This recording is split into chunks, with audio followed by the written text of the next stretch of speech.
they promise the Sharif that if you fight against your fellow Muslims, if you rebel against your Khalifa, and that is the Ottoman Sultan, we will make you the next Caliph.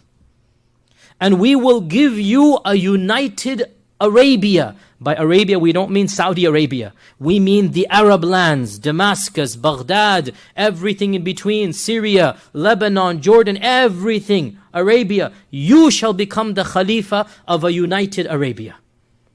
And they continue to convince him until finally it is now set in stone. And we have to point out here that yes, we're angry at the foreign powers, at the West, at England. We're angry at the double dealing. But in the end of the day, they used us against ourselves.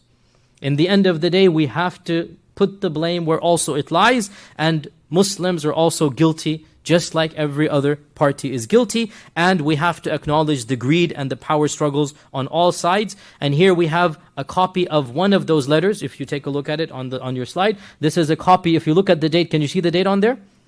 October 24th, 1915. I want you to read this.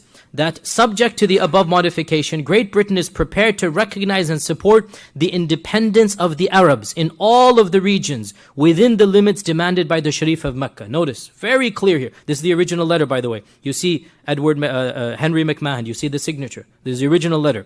Great Britain will guarantee the holy places, and Great Britain will give the Arabs her advice and assistance, and I am convinced this declaration will assure you beyond all possible doubt of the sympathy of Great Britain towards the aspiration of her friends, the Arabs, and will result in a true and lasting alliance, the immediate results of which will be the expulsion of the Turks from the Arab lands and the freeing of the Arab people from the Turkish yoke, which for so many years has oppressed them so heavily. So, McMahon, with obviously the approval and the knowledge of the British government, they promise Sharif Hussein ibn Ali that if he revolts, the British will give him a united Arab land and he will be made the next Khalifa from Iraq to Turkey to Syria to the Hijaz. And the Arabs took this as an official promise from England.